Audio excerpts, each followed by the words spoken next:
What's up, everybody? Happy Friday. Welcome to the Cheese Talk podcast. Today I'm joined with Ben, aka Mafia Members Pod on Twitter. Today we'll be talking football, sports, and maybe get some life questions snuck in here a little bit. I want to give a shout out to the Open Network for giving me the chance to podcast under their umbrella, the Open Network. They are 45 followers away on Twitter from giving away a Jair Alexander autographed 8x10 photo. Ben, what's up? Hey, Brian, how's it going? Thanks for having me. Yeah, no problem. So tell us a little bit about yourself. So my name's Ben. I do my show is called the Mafia Members Podcast. Proud member of the Bills Mafia. I'm from Ottawa, up in Ontario, Canada. And yeah, I do. I try and keep my shows are roughly 30 minutes. I try and keep them to half an hour, but sometimes I can get talking a little bit too much. But I do a show once a week. Every Sunday night. Usually they'll come out on Sunday night, so it's there for you first thing on your ride into work on Monday morning. I try and talk about NFL, but it's pretty much just Bills talk for half an hour. Yeah. Every once in a while I will cover if there is some other breaking news or big stories. I'll talk about that, but it's mainly just to focus on the Buffalo Bills. Any news about the Bills that you want to tell us about? Anything going on, or? No, we're happy that it's pretty quiet in Bills land. Usually this time of year we're talking about if Stephon Diggs wants to still be on the team or not. So we're just enjoying a mini camp that everybody showed up. There was no Aaron Rodgers ayahuasca trips for anybody on our team. So we're happy to just kind of stay under the radar for now and wait till the season gets going. Yeah, we didn't have that this year either. We didn't have to worry about it. So that's kind of nice. Majority of our players showed up for the OTAs. A lot of the veterans came in for the, to be there, make a presence for the young guys. And we got rid of Joe Barry, and Jair Alexander actually showed up for the OTAs, and so it's a good feeling. We had one of our corners didn't show up for the OTAs, but it was an excused absence. I think there were some personal matters that he had to take care of, so it was sure. It was okay. It wasn't newsworthy, so we're right. But he wasn't sending out cryptic tweets on if he's going to go join the Dallas Cowboys or not. Yeah, or he's going to take he's going to do a dark retreat for 3 days. On a retreat, yeah. What are your thoughts? Well, how long have you been a Bills fan for? Your whole life? Yeah, I'm 35, and I got into being a Bills fan when I was probably like 8, 9, 10 years old, and some family friends of my parents were asked if we wanted to go down to Buffalo for the weekend to go watch a game, and the atmosphere in there, the party out in the parking lot, the tailgating, the whole atmosphere. At 10 years old, I was walking around like, holy cow, like where else would you rather be than, I come to find out that there's not much going on in Orchard Park except for Buffalo Bills. But in that one weekend trip, I was like, okay, I was getting into football. I was playing football, and I was like, I'm going to start cheering for these guys. They were good back then, and so it was fun. So 92. So you were around. You were probably still a little bit young for Scott Norwood. Yeah, I was like, I missed the whole 4 Super Bowls in a row. Like I was alive for them, but I didn't. Thankfully, I didn't. Like I don't remember them. But I do remember the Music City Miracle, and that one is one that haunts me. So it doesn't matter what generation you're from. If you're a Bills fan, there's a little bit of misery involved with being a fan of the team. Sure. That can go for the Packers too. It can go for any team. What are your thoughts on the Bills as far as last season? How do you think they did, and how do you think they're going to be this year? Last season was a disappointment. I mean, where I feel like we're at the stage now where it's okay for us to, accept the expectations of making it at least to the conference championship game. The first 2 or 3 seasons that we were in the playoffs, we were just happy to be there. Like, but that wears off quick, I feel like, as a fan. So we're definitely looking at conference championship games as kind of like the bare minimum of what you would accept as a successful season. So that was a bit of a disappointment last year. The offseason, I think we're happy. As much as it hurts our receiving core, I think we're happy to get rid of both Gabe Davis and Stephon Diggs. Gabe Davis dropping catches was the bane of my existence last season, and Stephon Diggs with all the outside noise was a little bit much. So I think this year it's more of like if we don't do as well, like we still have to win the division and win a playoff game. I think that's what we're expected to do, and that's what we should do. But I think overall it's more of a breath of fresh air kind of season, and just kind of getting everybody back to enjoying playing football and having fun with it at the same time. Josh Allen he's a very big character, and you always see him running around joking and smiling, and that kind of went away last year a little bit. And so we're looking to kind of get some freshness back into the team. Yeah, that's good. I mean, you kind of see that, you kind of look at last year and look at the off season this year, and we were kind of in the same boat as far as even though Aaron Rodgers did a lot for us, I think trading him took a huge weight off of our shoulders. Yeah. And we were able to start fresh, knowing that the front office had faith in our quarterback. And we've seen for the last 30 years how it works when you come in behind a star like Brett Favre and Aaron Rodgers. You're bound to, if you're behind for 3 or 4 years, you're going to learn, and you're going to be a decent when you step on the field for your first time starting the game. And I think the Packers front office saw that. They knew it the whole time, and they had to get rid of Aaron Rodgers. And I mean, ultimately it worked out in our advantage, I think. Yeah, I would say so too. I think Love I think it was kind of like the second half of the season that's kind of given the promise for the season coming up, right? Especially that playoff performance against Dallas. That was, that gives you a little bit of confidence going into the season for sure. Absolutely. What are your thoughts on the Bills draft, and who is your favorite pick? I think the Bills draft was good. I think they got some players. They filled some positions of need with their draft. And I think the player I'm most excited to see is Cole Bishop. They drafted him in the second round, the safety. From what I've heard, he sounds like a day one starter. That's definitely what we're hoping for. I think the defensive backs in general are kind of what we need the most amount of help in as a team, where we're kind of deficient the most. So I'm really excited to see how he pans out. And, if he is as good as the hype that's around him is, then I think that he's definitely the player that I'm kind of keeping my eye on the most. Yeah, for me, I think the Packers drafted a pretty solid class. When you pair Javon Bullard next to Xavier McKinney at safety, that's going to be a good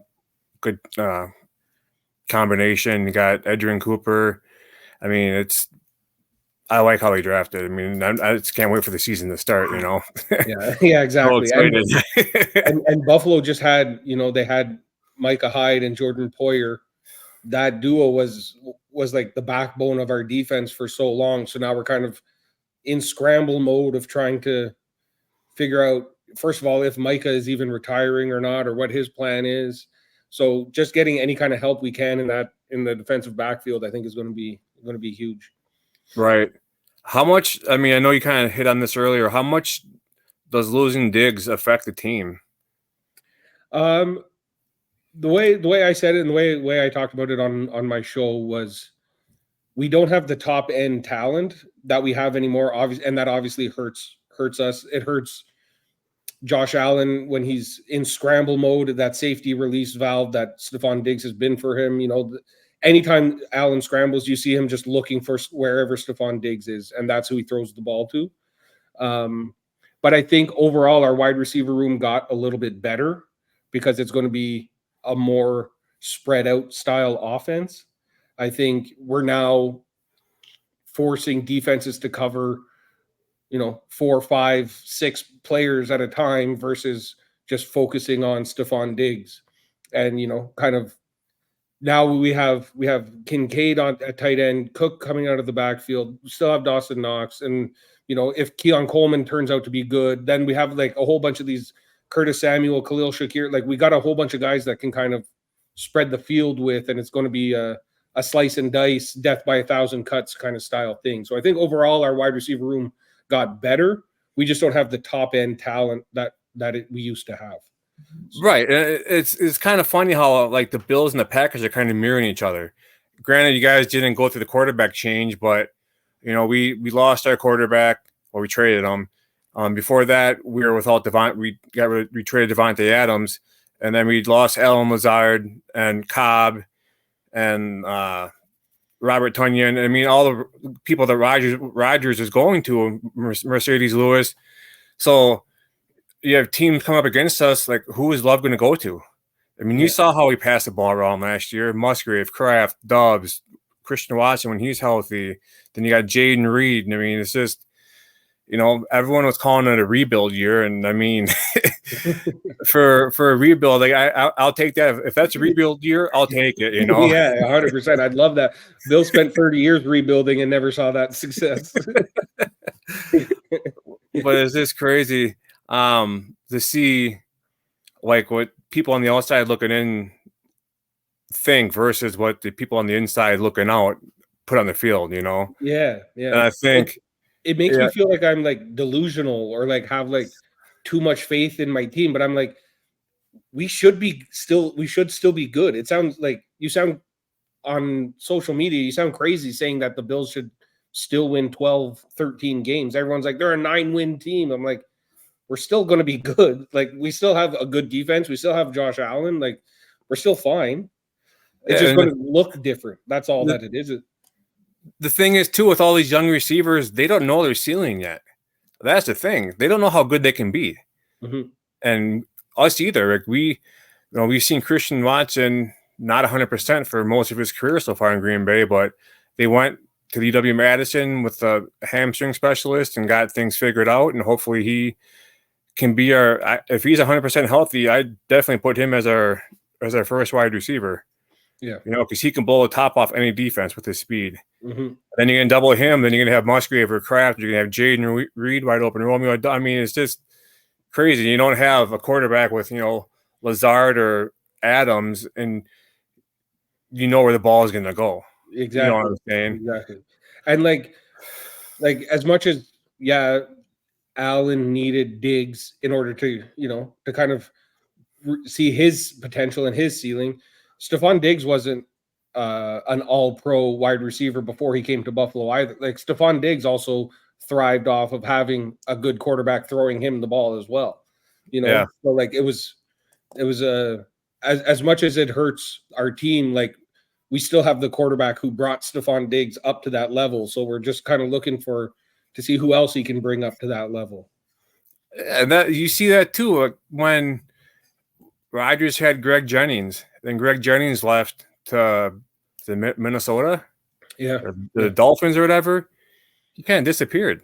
Yeah, you got to think about who's getting you the ball, who's getting you paid. You know what I'm saying?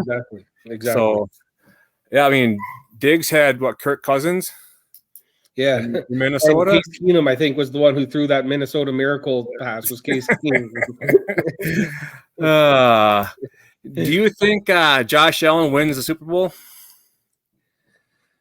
I pray every day that Josh Allen wins a Super Bowl. That's in my prayers that I say at night. It's that Josh Allen wins a Super Bowl. I think realistically, I do think that he will win one. I don't think it's this year. I think once Keon Coleman kind of develops into that wide receiver one role. So I think realistically, I think not this year, probably not next, but in that 3 to 5 year window from now, I think that's really when we'll be when we'll be there. And people hate on Josh Allen or critique him for not being able to beat Patrick Mahomes in the playoffs.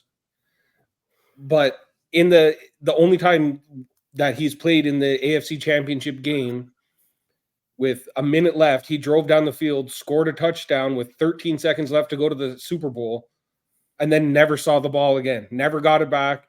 They went down, kicked a field goal for overtime, scored an overtime, and like, so he did the things in order to beat Patrick Mahomes, but was kind of let down by I think coaching, but that's besides the point. But so he's proven that he can do it. So I think he will be able to get there and actually do it. Yeah. Do you think as he gets older in his football career, he quits running the ball and taking the hits? I think so. I hope so. My only issue really is that, like, right now you don't want to do anything. That's what makes him, like, he just goes out on the field and he's a beast, right? So you don't want to kind of try and wrangle him in any kind of way, because then you take away from what makes him so great. Like, right. The reason why he's such a good passer is because he can run the ball so well. And why he can run the ball so well is because he can throw the ball so well. So, like, if you take away those, like, one of those two things, then it's the same thing we were just saying about the wide receivers. Like, if you can just focus on one aspect of his game, then it becomes easier on the defenses.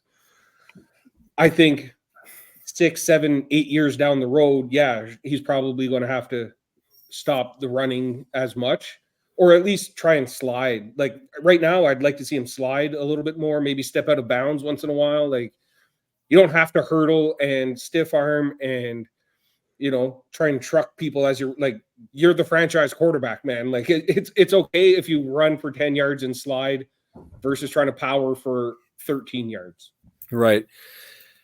Yeah, I always held my breath. I always think of that run that Aaron Rodgers had against the not the run, the pick he threw against the Saints, and he ran all the way. I mean, he decleated the guy out of bounds. Yeah, I don't know if you remember that at all, but it's just, God, you always hold your breath when your quarterback takes hits, because you never know if he's going to get up hurt a shoulder or whatever. Yeah, like everyone gets mad at it, but I 100% appreciate when a quarterback throws a pick and just snaps his helmet off and starts walking. Like, I don't want you to go make a tackle, man. Like, that is not what you are paid to do. It's just walk to the sidelines and go look at the little iPad. Like, that, we don't need you out there trying to take people out. Like, it's fine. Now, you mentioned, have you been how many Bills games have you been to? Quite a bit. Yeah, I went a lot more as a kid. Obviously, once I'm grown up and with a kid of my own, it becomes a little bit more difficult to travel. Right. I have more fun as an adult. That's that for sure. But yeah, I went to a handful as a kid, and I've probably been to about I'd say maybe 10, 15 games total.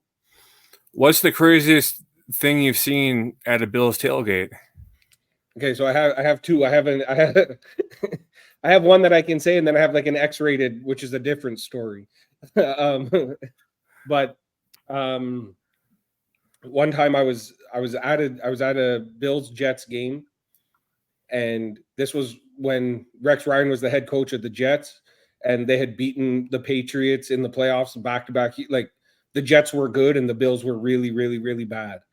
And I was sitting in my section, and like 3-4 rows up in front of me, there was a guy who was wearing a Santonio Holmes New York Jets jersey.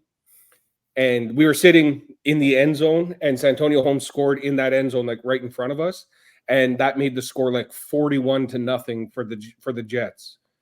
And this guy stood up and started going, like, pointing to the name on the back of his jersey, and started flipping everybody off around him and started screaming and hollering. And the whole section just, like, he turned one way and met a fist coming back the other way. And like the whole section just piled onto this guy. I got a phone call from my brother, said that you were on TV, because I guess CBS showed this huge melee in the section, and I was just kind of standing there like, what is going on?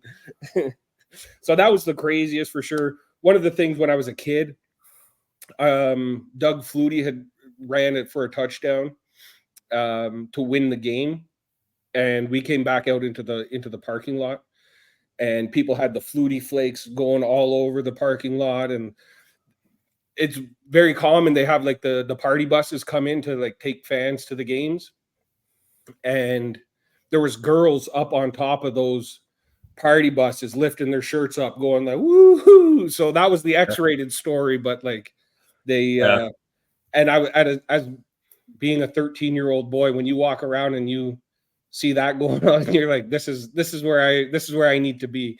I need to come here more often. Have you ever seen somebody jump through a table on fire? Not on fire.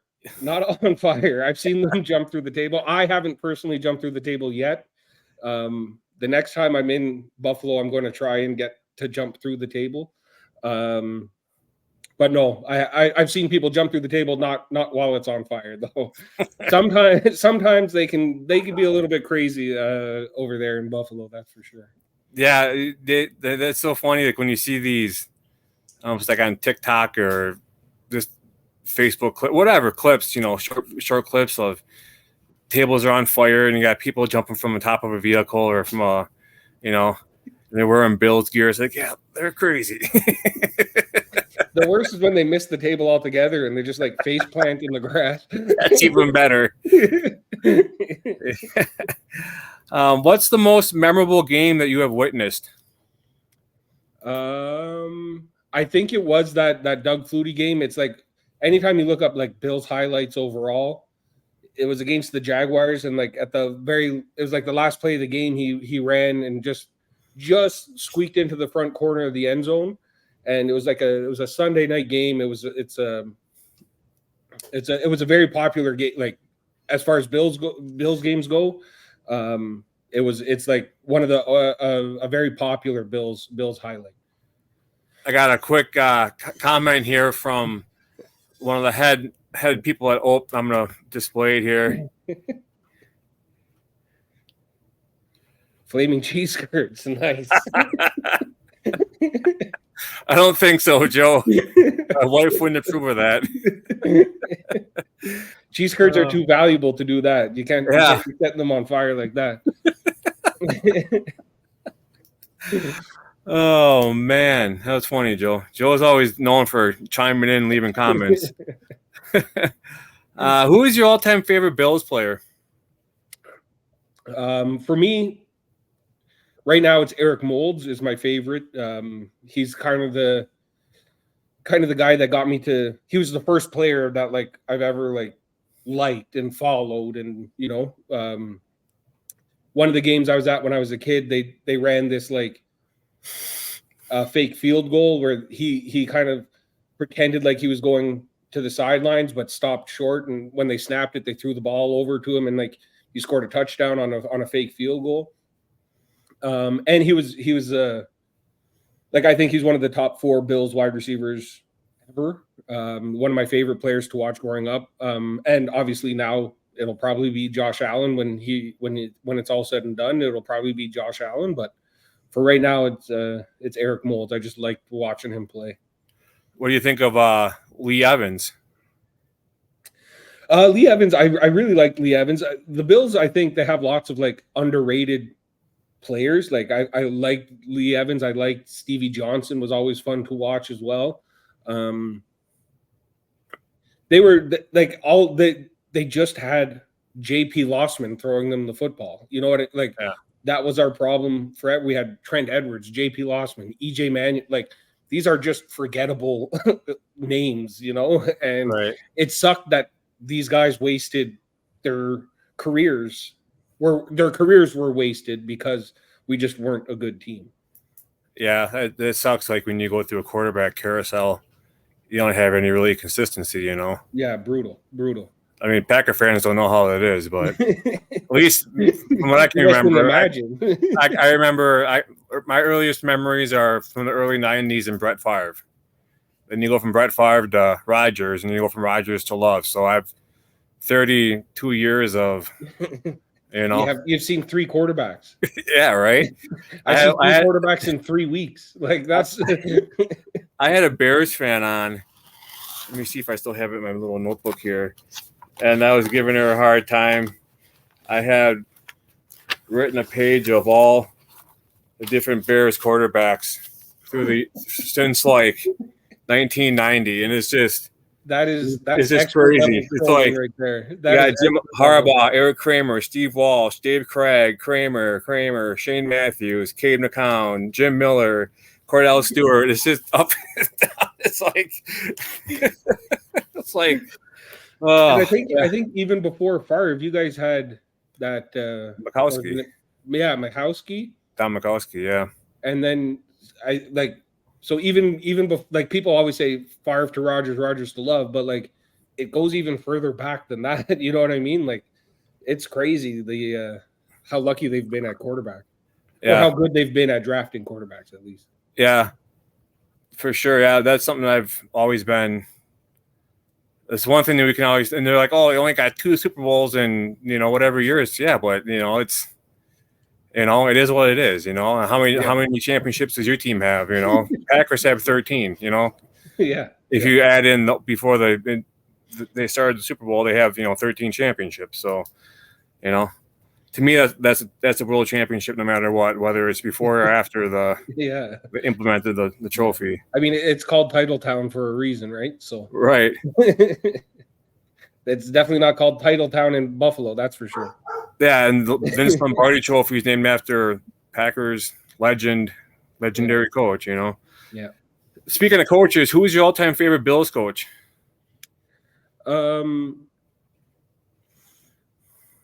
Like you have to say Marv Levy because that's our guy. He was our the one to lead us to the Super Bowl.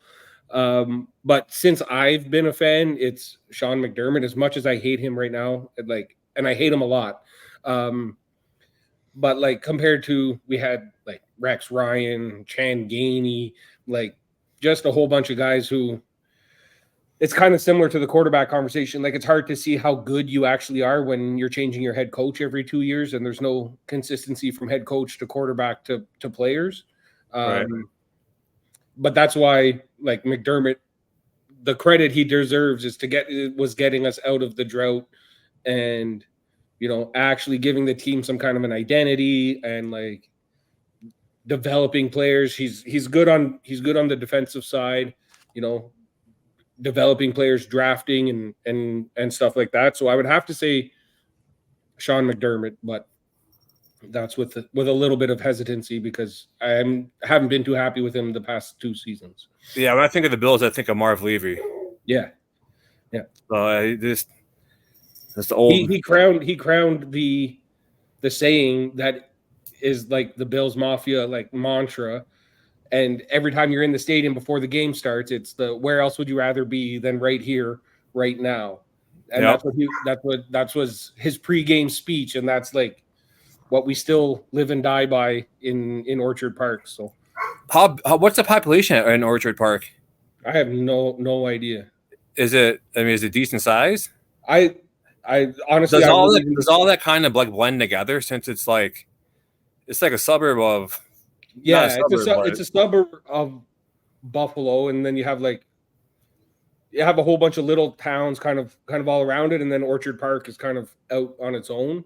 So I think it is like a 20-minute, half an hour drive to get to the stadium.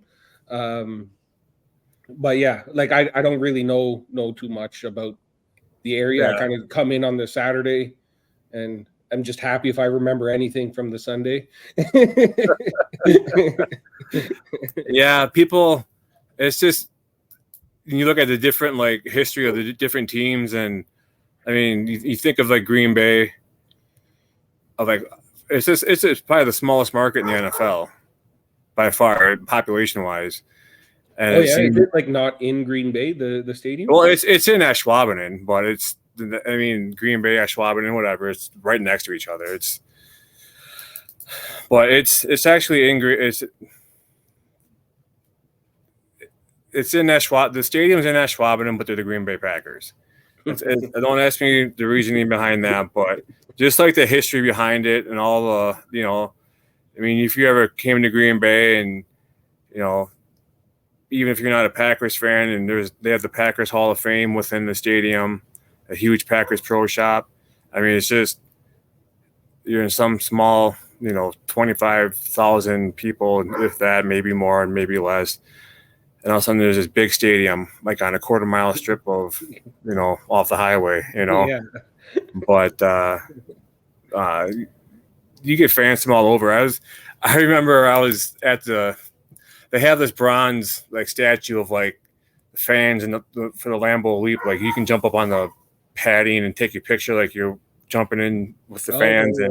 Yeah. So I'm outside there and a bunch of people pull up in Minnesota license plates and they get out. They're all wearing Vikings jerseys and they all run up there quick and take their picture. They get back in their car. They must have been doing like a scavenger hunt, but they came from the Twin Cities and they came to Green Bay. They must have been on their list to like stop at Lambeau Field, take a picture here and on to your next destination. But I don't know.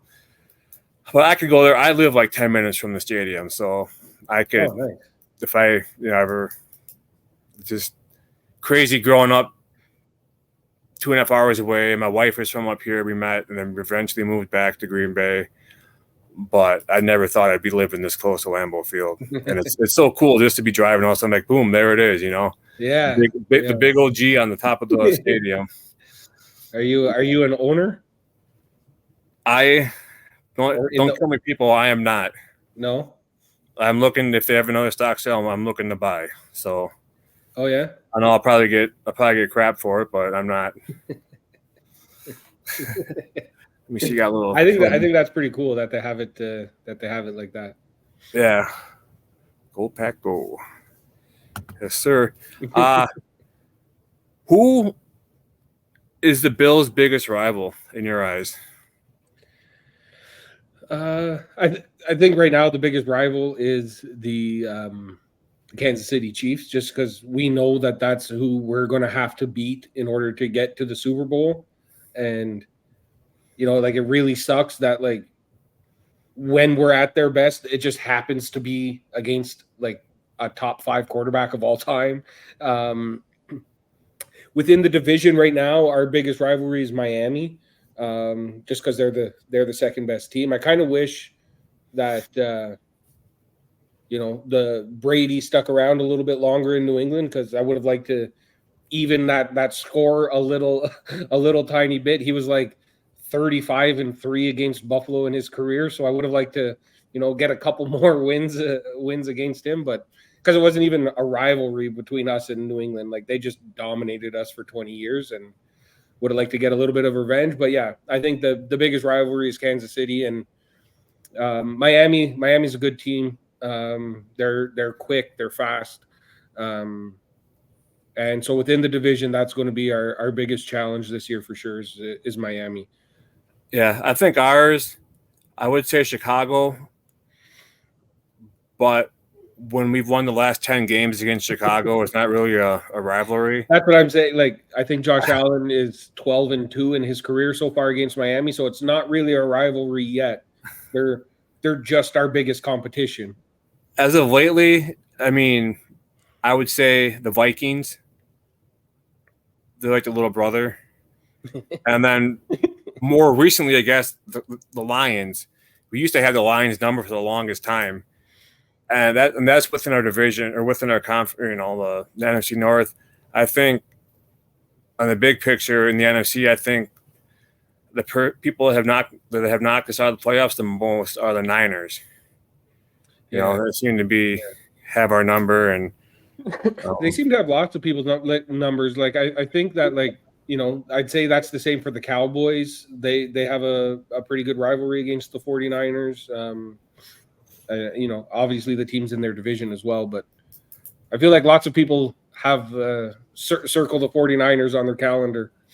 It's just nice. Like I remember looking back to when I was a kid, and the Cowboys always had the Packers number in the playoffs, regular season, and ever since they built Jerry World, like we have more playoff wins in the new stadium than the Cowboys do. And we went in there and just annihilated them last year. That was awesome. But my brother's a Dallas Cowboys fan, and the joy I got watching that.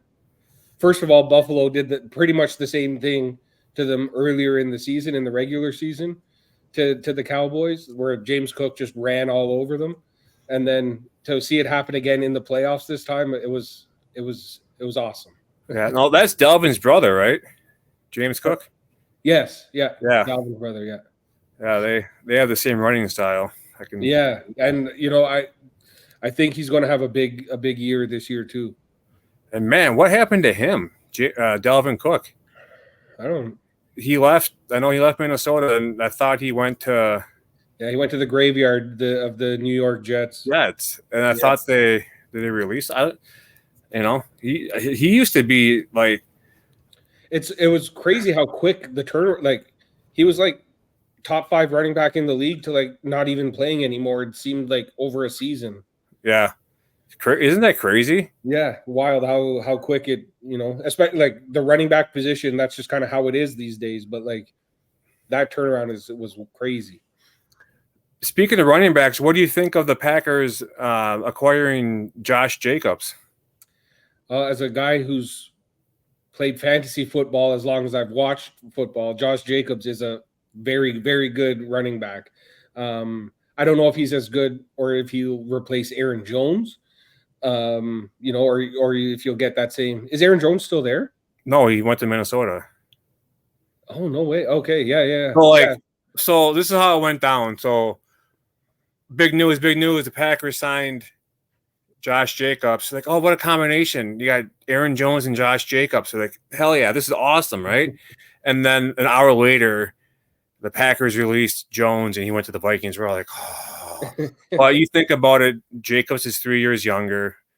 I don't think he's as injury prone as Jones was in the past few years. So they probably figured they can get a good couple of years out of Josh Jacobs. But then they drafted Marshawn Lloyd, who I think they're going to bring up to eventually replace Josh Jacobs. Yeah. You know what I'm saying? Because they kind of have the same running style. Yeah. I really like that. I forget his first name there. Williams, I know is his last name. It was Aaron Jones and the two of them. They were like the Jamal Williams. Williams, yeah. I really liked him. I liked watching him for sure. He was definitely a workhorse and one of the fan favorites. Yeah, he's a character for sure. He's definitely snowing out. He's out in the cutoff, warming up, dancing to himself. He's in his own planet, Yeah, it sucks seeing him go, but adding Jacobs and then adding Xavier McKinney, I still don't know how the Giants let him go. Yeah, that was a strange one too. 24 years old and not even hitting his prime, and here he is. Yeah. We'll take him. And that's the cool thing too, is you got both of Jacobs and McKinney in their press conference when they got to Green Bay said that Jordan Love had a part in them coming over to Green Bay. So they see leadership in Jordan Love, and the thing too with Jacobs and McKinney, they're both captains on their team. So I mean, we bring in a captain on offense and a captain on defense. So it's good. That's what they said about when Von Miller signed in Buffalo. They're like, this is proof of how good Josh Allen is. Like, players actually want to come and play. Like, no player ever would sign up to play in 3 feet of snow unless it was for a player that they believed in and a team that they believed in. So you're like, it gives us a little bit of credibility with players in the league to like, maybe it's not so bad to come here. Yeah, same. The 3 feet of snow. I mean, same in Lambeau. They can have some pretty harsh winters, but you guys got rocked last year, didn't you? Yeah. The Bills did for sure. Yeah, they there was, I think in the city they had I think like 9 people pass away from the snowstorm just because they couldn't like get out of their house, and like people trapped on the side of the roads. Like, it was snowing so hard that they couldn't drive anymore, and then their whole car got snowed in, and like, yeah, crazy. Screw that. Listen, I'm up here in Canada, and I don't we get snow, but not like that. Yeah, that's crazy. How do you think the Bills will finish this year? What's your prediction? I had them at 12-5 was my prediction. I think they're still going to be first in our division. I think they're still going to win a playoff game. They have like a tough schedule. Like if you look at who they're playing, like they're the teams that they have to go up against. But the way it kind of plays out for them, it was a little bit favorable to them. Like they don't have to play in Miami. Well, when they play in Miami, it's a night game, so they don't have to deal with that, 120-degree heat that you do in Miami. They play the Chiefs and the 49ers, but the bye week is in between, so they can kind of go all out against Kansas City, and you get the week of rest to prepare for San Francisco. So that was a good one. So I still think they're 12-5. But yeah, the schedule will be tough, but I think it plays out kind of in their favor. Yeah, I got the Packers finishing at 12-5 too. Yeah. 12-5, 13-4. Who do you think is your toughest? What's your toughest matchup this year?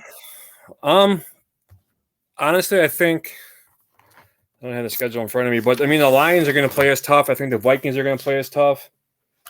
I'm not sure if I have Philadelphia. Let's see, we got Philly, Indy, Tennessee, Minnesota, the Rams, the Cardinals. Texans are going to be a tough one, I think.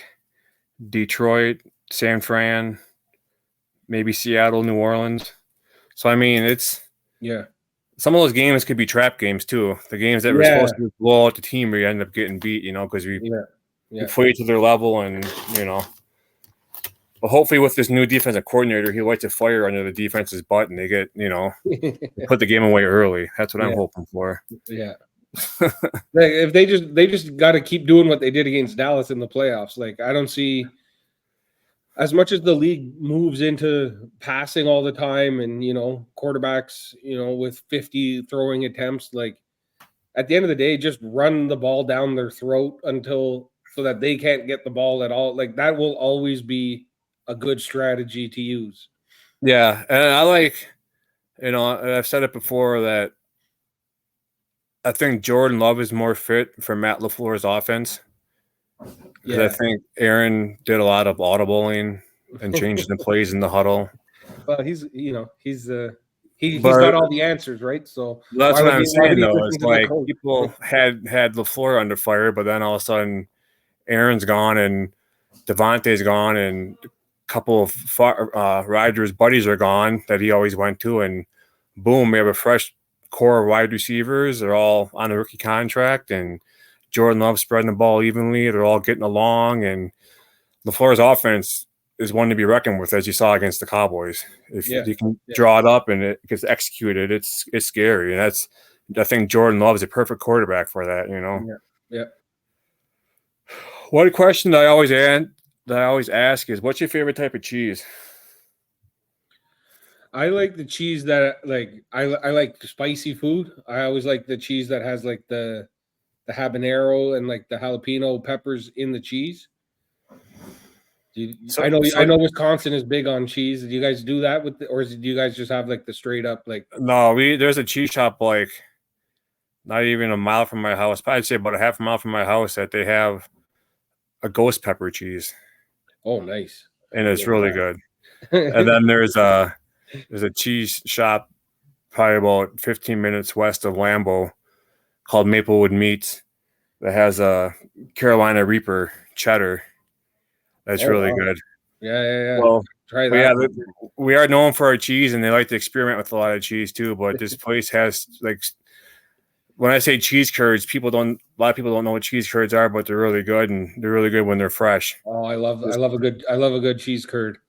This place by me, they have them fresh like 4 or 5 days a week, and you can walk in there in the morning and they're squeaky on your teeth. And oh yeah. we sell them. There's a big cheese curd factory, just like it's maybe 45 minutes outside the city. So all the gas stations kind of are in that area. If you stop in and there's just a stand that like this company will come in and drop off the curds kind of on a weekly basis or whatever it is. And for like $5.99. You can get like a bag of these cheese curds, and I'll just eat cheese curds on my drive back home from work. And like, there's nothing better than a good squeaky cheese curd, man. I love cheese. I have a Cheese Life sticker on my car. But it's I'm definitely one. And then of course we have poutine up here. We have it with the cheese curds on it, and that's where you get the love of the cheese curds. Yeah, I think I did a poll one time on Twitter who had better cheese curds, Wisconsin or Canada or something like that. And of course, people in Canada would probably go with what you said, but people like that have had Wisconsin cheese curds would probably go with Wisconsin. So yeah, I don't know. It's like sometimes I see them. They're like they have like the cheddar curds. They have like different styles, but I like just the straight up like the original white cheese curd. Yep, like white cheddar. I don't like the orange one. I like cheese.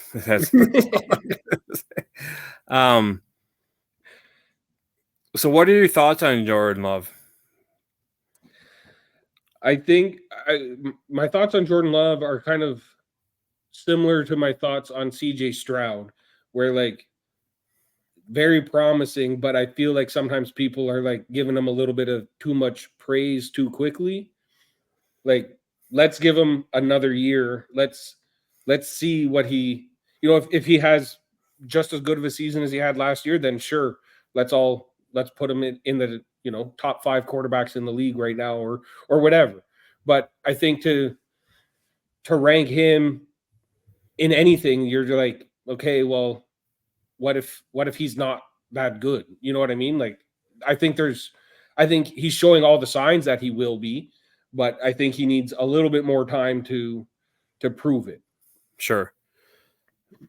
And my worry is that like when teams do that, they think that they already have their franchise quarterback, and like they think they've got her all figured out. But maybe maybe it just wasn't meant to be, or whatever the case might be. But let him prove it one more year at least. At least give him the chance to show what he's made of. Yeah, let him kind of replicate his year from last year to see if need to get better. When you hear Green Bay, what comes to mind?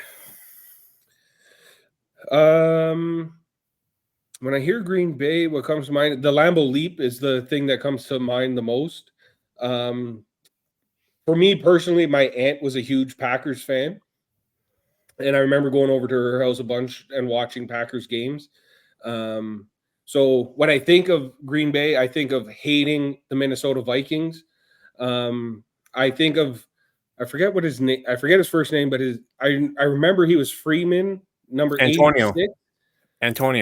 Antonio Freeman, yeah. And I remember he made this play against the Minnesota Vikings where he like fell and he almost dropped it, but he ended up catching it and then like got up and ran for a touchdown. So I think of that play. That's what I think of when I see Green Bay. Yeah. People always bring that up. So you're going to a tailgate party. What are you bringing? In Buffalo, they're just happy when you bring the Canadian beer. That'll get me into pretty much anybody's tailgate. Yeah, I'm thinking about this year, maybe going to just going to party in the parking lot. This November 1st, I'll be sober for 3 years from alcohol. Yes, I meant to congratulate you on that. I know I've seen that on your Twitter a bunch, so I meant to congratulate you on that one. Yeah, it was it's a lot easier than I thought. I don't have I don't really care at all. Just whatever. Just the only thing about drinking. So I'm a water and a diet soda type of guy. So yeah. But I mean, for food wise, I just like the basic, like just a good grilled hot dog is really all I need. I'll get like real food from an actual restaurant. I'm not gonna go expecting. Like people make crazy food out of the back of their. I don't know how they're pulling it out of the trunk of their car, but like you can go there and get like a full 3-course meal of ribs and mashed potatoes and like all. And I'm like, just give me a hot dog with some mustard and ketchup on it, and I'm good, man. Yeah. I'll go for mustard, some relish, some onions. Yeah. I do onions, mustard, and hot peppers. That's Yeah. perfect hot dog for me. Yeah, some Jimmy John hot peppers. Those are the best. One last question for you. What is your biggest pet peeve? Oh geez, there's too many to pick from. I think when I'm like when we're having when I'm in a conversation with somebody like this, and I was just talking about this with my girlfriend actually before we got on, and you're in some kind of, maybe it's an argument, maybe it's a discussion, maybe it's a debate, but you're standing there trying to get your point out, and the other person is just like constantly cutting you off or like interjecting while you're speaking, or when I tell a story and someone's like, oh yeah, that happened to me too, and they try and like one up your story, that just drives me up the wall. I can't handle that. Yeah, I had a guy that I worked with that you tell a story and he always had to one up you, so we always made a joke, like called him like one up, and growing up we called them Mr. Me Too, because every time he told the story, he's like, yeah, me too. Yeah, this guy had all these girlfriends and this and that, and it's like, yeah, whatever, Gabe. We called him Gabe, and we called him, because we always called him. We called him like, it has some like inside joke that we were calling him like Canadian. So like we called him like Gabois, like added the it was like GABEAUX, like had that accent. Yeah, I know, right? My buddy's probably watching right now, Mark. I worked with him, and he knows exactly what I'm talking about. But you go to work. I don't know what it's like in Green Bay, but here in Ottawa, the driving, like I go insane every day when I'm driving to and from work. Like the driving around here is just atrocious. Like slow in the fast lane, fast in the slow lane. No, it's like nobody's ever seen a stop sign before in their life. So like when they get to the stop sign, they don't know who's going and who's coming. And so we all just sit there and wait, and like nobody goes, and like, drives me nuts. Yep, the first person goes first, the second person goes second, the third person goes third. Like if you can't count to 4, you shouldn't be driving. So like, what are we doing here? And then you just like, okay, I want to go. Then you decide to go. Then they all creep forward. Don't even. But yeah, it's the same here in Wisconsin. People will go slow in the fast lane, and people go fast in the slow lane, and it's just, or they go fast in the slow lane and vice versa, and they don't know how to drive in roundabouts, and you yield to the left. The second you realize the person you're yielding to is going straight, you floor it and go, and it's got to keep traffic going so people stay safe. Yeah, but Ben, it's a pleasure having you on. Definitely look forward to having you on in the future. Absolutely, man. Maybe I could hop on your show one day. For sure. Absolutely. Well, let me know, and I think once you get closer to the preseason and stuff, I'll be sending you a message, seeing if you want to come back on. Any news out of Buffalo, and we can go over that, and anything out of Green Bay we can talk about, and just kind of shoot the breeze. Awesome. Sound like a plan? Sounds very good. Very good. Right. Thank you very much. And just I'll say before we go, I appreciate all the help you've done for helping get my name out there. Like being on your show, helping me out on Twitter. It's been awesome. I really appreciate it. Hey, not a problem, man. I help those that help me. Thank you, sir. Yep. You have a good night. Yeah, man. You too. Thank you.